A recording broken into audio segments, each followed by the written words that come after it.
Hi guys, my name is Aditya Sonar and welcome back to my YouTube channel. और आज की इस वीडियो में मैं आपको बताऊंगा कि मेरी स्ट्रेटेजी क्या होने वाली है कैपराउंड 4 के ऑप्शन फॉर्म फिलिंग में। क्या मैं कैपराउंड 4 में वही सेम कैपराउंड 3 में जो ऑप्शन फॉर्म भरा था वही सेम ऑप्शन फॉर्म क्या मैं कैपराउंड 4 में और एक बार भरने वाला हूं, या फिर मैं कोई और चेंजेस करूंगा अपने ऑप्शन फॉर्म में, या कोई और कॉलेजेस इंक्लूड करूंगा। ये सारी बातें आज मैं इस वीडियो में करने वाला हूं और मैं आपको भी थोड़ा सजेशन दूंगा कि आपको कैसे कैपराउंड 4 का ऑप्शन फॉर्म भरना चाहिए। तो वीडियो में आगे बढ़ने से पहले मैं थोड़ा अपना बैकग्राउंड के बारे में और एक बार बताता हूं कि मुझे एमएसटी सीईटी पीसीएम ग्रुप में कितने परसेंटाइल आए थे, मुझे कैपराउंड 1 में कौन सा कॉलेज अलॉट हुआ था, कैपराउंड 2 में मुझे कौन सा कॉलेज अलॉट हुआ था एंड कैपराउंड 3 में मुझे कौन सा कॉलेज अलॉट हुआ था और मुझे उस कॉलेज में कौन सी ब्रांच मिली थी। ये सारी बातें मैं एक और बार आपको बताऊंगा, क्योंकि अगर कोई नया बंदा है मेरे इस यूट्यूब चैनल पर या फिर कोई नया बंदा मेरे इस वीडियो को देख रहा है, उसको थोड़ा मेरे बैकग्राउंड के बारे में पता लग जाएगा। तो एमएसटी सीईटी 2025 पीसीएम ग्रुप में आए थे मुझे 75 परसेंटाइल। और अब बात करते हैं कॉलेज के बारे में कि मुझे कौन सा कॉलेज अलॉट हुआ था। तो मुझे कॉलेज अलॉट हुआ है अन्ना साहेब डांगे इंजीनियरिंग कॉलेज अष्टा, सांगली में ये कॉलेज है। सांगली से 20 किलोमीटर दूर पर एक अष्टा नाम का गांव है, उस गांव में ये कॉलेज एस्टेब्लिश है। और अब बात करते हैं मुझे कैपराउंड 2 एंड कैपराउंड 3 में कौन सा कॉलेज अलॉट हुआ था। तो कैपराउंड 2 एंड कैपराउंड 3 में मुझे लिटरली एक भी कॉलेज अलॉट नहीं हुआ। मेरे CAP round 2 and CAP round 3 totally waste चला गया मेरा। और अब बात करते हैं कि मुझे उस कॉलेज में कौन सी ब्रांच मिली है।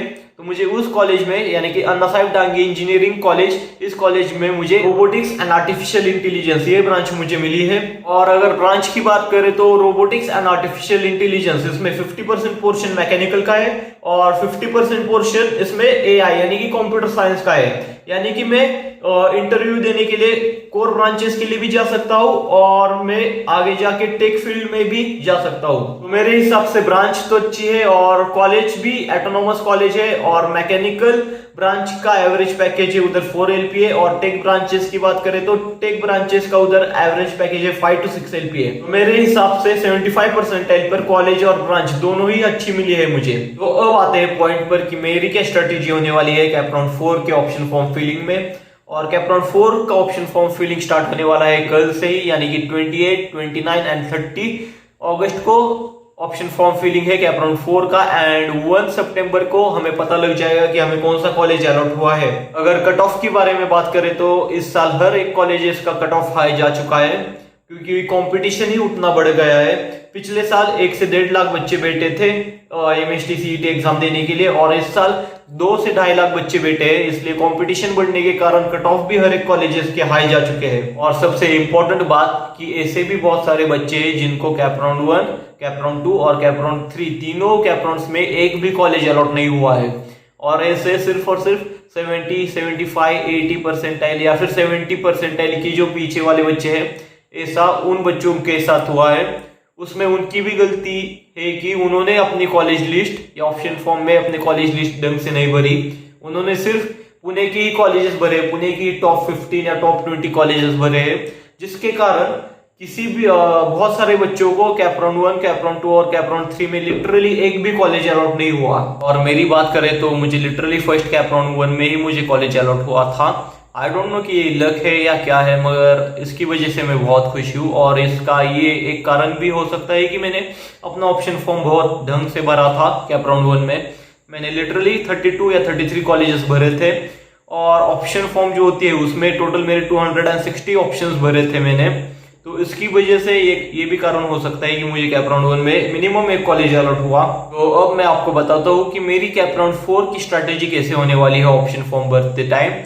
तो कैपराउंड 3 के वक्त मैंने बहुत ढंग से बहुत सिस्टमेटिक तरीके से अपना ऑप्शन फॉर्म भरा था और मैं सोच रहा हूँ कि मैं अपना कैपराउंड 3 की ही ऑप्शन फॉर्म लिस्ट अब कैपराउंड 4 में भर दूं, क्योंकि कैपराउंड 3 के वक्त मैंने लिटरली एक भी मिस्टेक नहीं करी। मिस्टेक इन द सेंस कि मैंने कौन सा भी कॉलेज नहीं छोड़ा जिसमें मुझे ब्रांचेस डालनी थी। मुझे लाइक टेक ब्रांचेस ही चाहिए, तो इसलिए मैंने सारे कॉलेजेस में, सारे अच्छे कॉलेजेस, मीडियम कॉलेजेस, मेरे रेंज के कॉलेज, उन सारे कॉलेजेस में मैंने सारी टेक ब्रांच भरी और मैंने कोई गलती नहीं करी थी थर्ड राउंड में ऑप्शन फॉर्म भरते टाइम। तो मैं सोच रहा हूँ कि इस बार भी कैपराउंड 4 में मैं वही सेम लिस्ट भर दूं एज इट इज और कोई भी चेंजेस ना करूं, क्योंकि अगर मैंने फिर चेंजेस करे और कोई गलत कॉलेज मुझे लग गया बाय मिस्टेक तो कांड हो जाएगा। तो अब मैं उन लोगों को कुछ स्ट्रेटेजी या फिर सजेशन देता हूँ कि जिन लोगों को कैपराउंड 1, कैपराउंड 2 एंड कैपराउंड 3 में एक भी कॉलेज अलॉट नहीं हुआ है, तो देखो अब ये लास्ट कैपराउंड है, और अगर इस कैपराउंड में तुम्हें अगर एक भी कॉलेज अलॉट हुआ तो वो ऑटो फ्रीज हो जाएगा, चाहे फिर वो 50 नंबर का कॉलेज हो, 1 नंबर का कॉलेज हो, या 6 नंबर का कॉलेज हो, या फिर 30 नंबर का कॉलेज हो। अब इसमें फर्क नहीं पड़ेगा कि कॉलेज कौन से नंबर का है, में अगर एक भी कॉलेज अलॉट हुआ तो वो ऑटो फ्रीज होने वाला है, इस बात का ध्यान रखना। तो इसकी वजह से तुम्हें अपनी कैपराउंड की ऑप्शन फॉर्म लिस्ट बहुत ढंग से बनानी पड़ेगी और भरनी पड़ेगी उधर। और अगर तुम्हें कैपराउंड 1, कैपराउंड 2 और कैपराउंड 3 में अगर एक भी कॉलेज अलॉट नहीं हुआ है, तो अब ट्राई करना कि तुम्हें इस कैपराउंड 4 में मिनिमम एक कॉलेज अलॉट हो। फिर वो कॉलेज अच्छा लाइक टीयर 1 का कॉलेज हो, या फिर टीयर 2 का कॉलेज हो, या फिर टीयर 3 का कॉलेज हो, अच्छा कॉलेज हो या फिर बुरा कॉलेज हो, अब फर्क नहीं पड़ने वाला। तुम्हें कौन सा ना कौन सा तो एक कॉलेज अलॉटमेंट करके तुम्हें लेना होगा। अगर तुम्हें अब इस कैपराउंड 4 में एक भी कॉलेज अलॉट नहीं हुआ तो तुम्हें फिर अब स्पॉट राउंड के लिए जाना होगा। और स्पॉट राउंड यानी कि वहां सब मैनेजमेंट का खेल चलता है, यानी कि पैसे भरो और एडमिशन लो, ऐसा सब कुछ खेल चलता है उधर। और पैसे भी तुम्हें लाइक 2-2, 2.5, 3-3 लाख भरने पड़ते हैं प्राइवेट कॉलेज या स्पॉट राउंड में किसी और कॉलेज को लेने के लिए, क्योंकि वो सारा मैनेजमेंट का खेल है। और ये सिर्फ ट्यूशन की फीस हो रही है 2.5 लाख, यानी कि सिर्फ और सिर्फ ट्यूशन की फीस है। तुम्हारे यूनिफॉर्म के खर्चे अलग, तुम्हारे हॉस्टल के खर्चे अलग, तुम्हारे खाने पीने के खर्चे अलग, वो तो सारे अलग खर्चे हो गए। अगर तुम्हें कैपराउंड 1, कैपराउंड 2 एंड कैपराउंड 3 में एक भी कॉलेज अलॉट नहीं हुआ है, एंड अब चांसेस है कि तुम्हें अब सिर्फ और सिर्फ टीयर 3 के ही कॉलेजेस मिल जाएंगे, तो उधर चुपचाप एडमिशन ले लो, क्योंकि अब डिमोटिवेट होने से कुछ नहीं होने वाला।